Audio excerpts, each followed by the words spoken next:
회신사에서 봤던 것.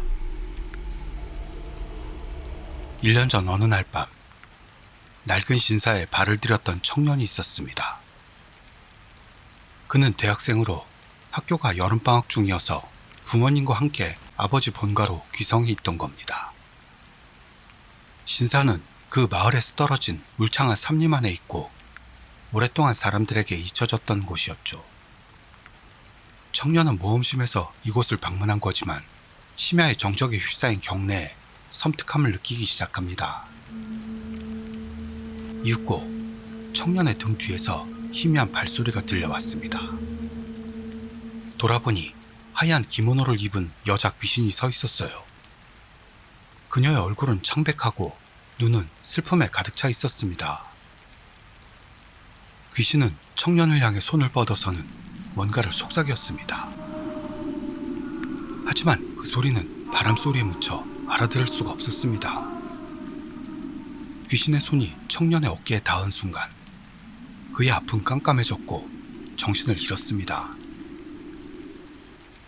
정신을 차리니 청년은 신사 밖에 쓰러져 있었죠. 꿈이었나 생각했습니다만 어깨에는 차가운 손의 감촉이 남아 있었습니다. 지금 생각해보면 그 알아들을 수 없던 소리는 도와줘 라는 애절한 말이었을지도 모른다고 그는 왠지 모를 느낌이 들었습니다.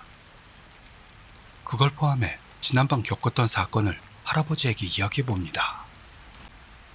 이상한 곳에 가면 안 된다는 등의 말을 듣고 혼날 거라 여기고 있었는데요. 아니었습니다. 정말이냐? 너 거기서 여자를 본 거니? 그 사람 어떤 모습이었어? 그렇게 낯빛을 바꿔가며 물어온 겁니다. 청년은 놀라면서도 머리가 어깨까지 자라 있었다는 둥, 키는 작았다는 둥, 콧날이 뚜렷했다는 둥, 뺨 언저리에 점이 있었다는 둥, 기억나는 모든 정보를 알려줍니다. 그러자 할아버지는 비통한 듯 한숨을 내쉽니다. 그러냐, A짱, 아직 거기에 갇힌 채인가? 눈물을 글썽이며 A라는 여성의 이름을 입에 담는 할아버지. 에? 뭔 소리야? A라니 그게 누군데? 그렇게 되묻자 할아버지는 촉촉한 눈시울로 물끄러미 청년을 바라보며 이렇게 말해주었습니다. 아주 오래전 할아버지가 아직 젊었을 무렵의 이야기. 할아버지는 마을에 사는 소꿉친구인 A라는 여자와 사이가 좋았습니다. 서로 거의 반했다고 해도 좋을 정도로 나한테 시집와라 같은 말을 농담조로 했을 정도였다고 합니다. 분명히 이대로 그녀와 결혼하게 될 것이다. 이렇게 생각하고 있던 참에 비극이 일어납니다. 그 마을에는 10년에 한 번 그 숲속 신사에 모셔져 있는 스가에님이라는 신인지 뭔지 모를 존재에게 18세의 여자를 산재물로 바치는 풍습이 있었습니다. 서당 안에 여자를 넣고 독초를 삶은 물을 마시게 합니다. 그리고 죽은 시체를 경내 어딘가에다 파묻는 것. 그렇게 함으로 그 여자의 혼령은 10년간 다음 산 제물이 바쳐질 때까지 시가이님의 곁에서 시중을 드는 등 그 존재에게 봉사하게 된다고 합니다. 이제 정말로 A짱에게 청혼할까? 할아버지가 결심했을 때, 게다가 A는 딱 18세가 된 참이었습니다. 산제물은 마을의 높은 사람들이 제비뽑기로 결정합니다. 할아버지는 A를 잃고 싶지 않다는 일념으로 A만 봐달라며 제비뽑기할 높은 사람들에게 울고불고 매달렸습니다. 그렇지만 딸을 제물로 바치고 싶지 않은 마음은 어느 집이나 마찬가지. A만을 특별 대우할 수도 없다고 쫓겨났고 공평하게 제비뽑기가 시작되었습니다. 거기서 A가 뽑히고 말았던 겁니다. 할아버지는 차라리 마을에서 도망치자고 A를 설득하려고 합니다. 하지만 A는 그런 짓을 했다간 나 대신에 다른 누군가가 희생돼 마을 관습이고 정해진 일이니 받아들여야만 해 하며 슬퍼하는 할아버지에게 웃음을 보이고 산제물로 몸을 바쳤습니다. A가 제물로 바쳐지고 몇 년 뒤 마을에 전환기가 찾아옵니다. 당시 일본은 근대화가 진행되고 있었고 그 물결이 마을까지 미쳤던 거죠. 산재물 같은 야만적인 풍습은 중지하라는 경찰에게서의 엄중한 명령이 있었고, 그 뒤로 치가이님에게 바치는 산 재물은 바칠 수 없게 되어버린 것입니다. 조금만 더 일본의 근대화가 일렀다면 A는 죽지 않았을 텐데, 할아버지는 그렇게 속으로 원망했다고 합니다. 그 뒤로 새로운 재물이 받쳐지지 않고 있어. 그러니까 A짱은 아직 아무도 대신해주지 못하고 치가이님에게 사로잡혀 있는 거야. 머리를 감싸주고 있는 할아버지에게 청년이 묻습니다. 뭐야, 그놈의 치가이님이라는 게. 뭐, 우리가 어렸을 땐 이미 당연한 풍습이었으니까. 아무래도 에도 시대에 마을이 기근에 헤매고 있을 때 치가이님이 촌장 꿈에 나와서 신사걸릿과 산 재물을 명령했다나. 말대로 했더니 그 해는 풍년이 들어 그 풍습이 계속된 것 같아. 경찰이 시켜서 산 재물을 바치지 않은 뒤에도 별다른 일은 일어나지 않았지만 말이다. 아, 젊은이들이 모두 도회지로 나가 마을이 쇠퇴하긴 했지만. 그랬구나. 그때까지는 신인이 오컬트니 하는 것에 회의적이었던 청년은 그런 풍습이 실존했다는 것과 자기가 A라는 여성 귀신을 본 건지도 모를 가능성에 등골이 서늘해집니다.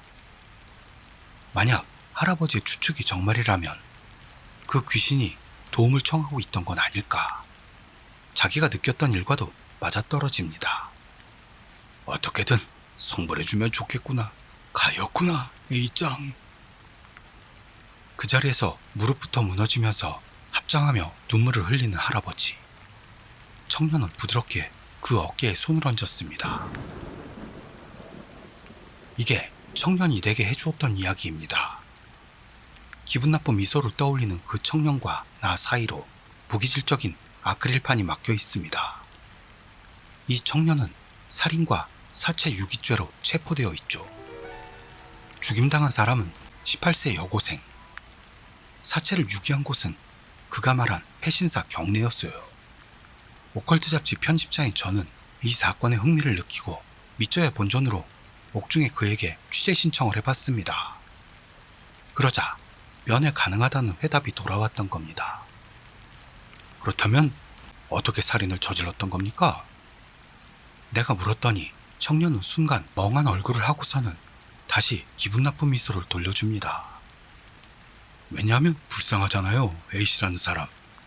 할아버지도 슬퍼하고 있고 성부를 바라고 있었으니까. 그래서 새로운 재물을 바쳤다는? 맞아요.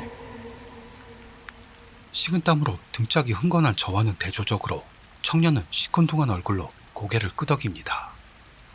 메모하는 손가락이 떨렸어요. 귀신을 불쌍히 여겨 살인을 저지른다. 그런 일이 정말 일어날 수 있는 건가? 가슴을 뒤덮는 그 의문을 청년에 대한 질문으로 바꾸려는데 그걸 기다리지 않고 청년은 말했습니다. 하지만요, 엄청난 징역을 먹고 말았어요. 다음 재물 준비도 못할 것 같네요. 뭔 좋은 방법 없을까요? 저는 할 말을 잊고 말았습니다. 그가 봤던 건 아마도 A라는 여성의 귀신이 아닌 건 아닐까. 그 모습을 빌어 나타난 건 더 다른 무서운 존재. 네, 치가이님이었던 건 아닐까요? 그 악한 존재는 새로운 재물이 받쳐지지 않는 것에 불만을 품고 우연히 폐신사를 방문한 청년을 조종했던 건 아닐지. 아니죠. 어쩌면 그 신사를 방문하려 생각했던 그 일조차도요.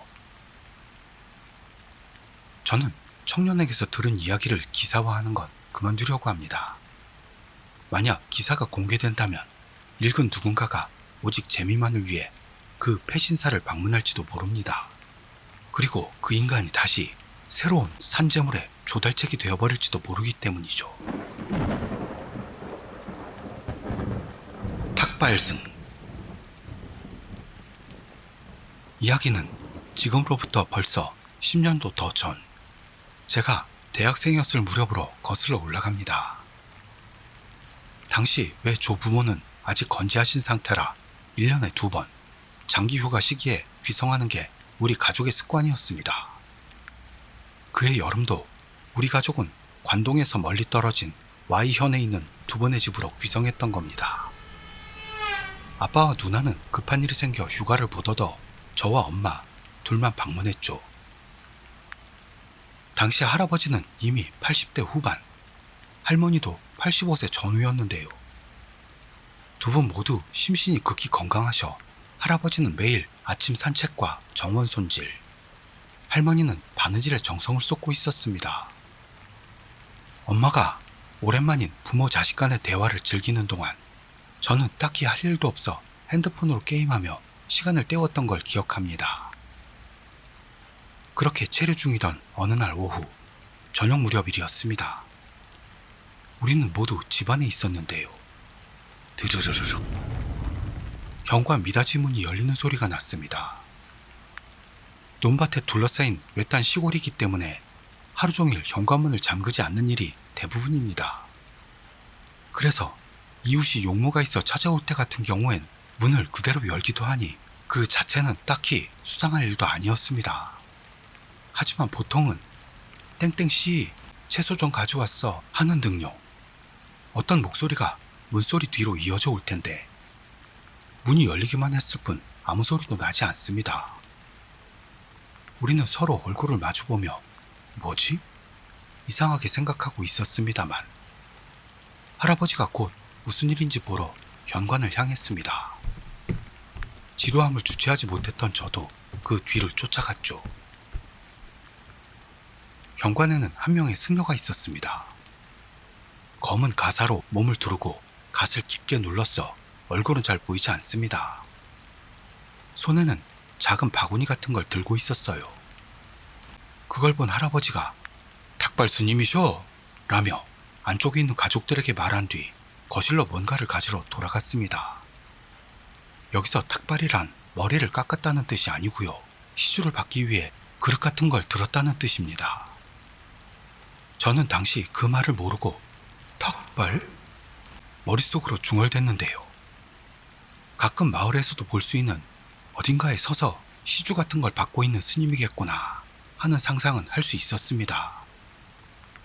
할아버지는 스님에게 건넬 돈이나 뭔가를 가지러 갔겠구나 했죠.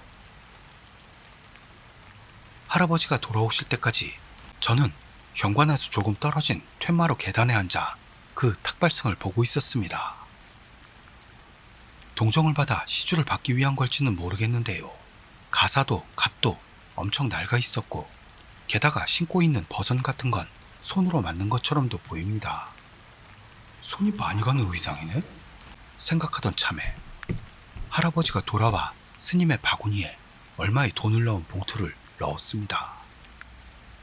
스님은 그걸 지켜보더니 일단 바구니를 옆에 끼고 짧은 불경 같은 걸 2, 3회 정도 외웠습니다.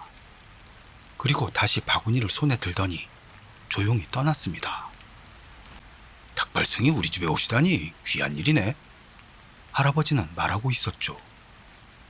저는 그 스님이 읊었던 불경이 자주 듣던 나무아미타불이나 남묘 호랭기교가 아니었어서 탁발용 불경이었나 같은 생각을 하고 있었습니다. 아, 스님이 염주를 놓고 갔어. 할아버지가 말했습니다. 현관 옆 선반에 조마가 스님이 지니고 있었을 염주가 분명히 놓여 있었습니다. 지금이라면 듣지 않았을 거야. 전화드리고 올게. 할아버지는 그러면서 집을 나갔습니다. 그리고 할아버지는 그날 그대로 돌아오지 않았어요. 밤이 깊어지기 전에 우리는 근처에 있는 몇 개의 절들을 찾아가 그 일에 대해 묻고 돌아다녔습니다만 어디에서나 우리 절에서는 탁발은 하고 있지 않습니다 하는 대답만 돌아왔습니다. 경찰에도 신고했고 다음 날부터 경찰도 주변 수색과 함께 다른 절들로 탐문 수사를 들어가 줬는데요.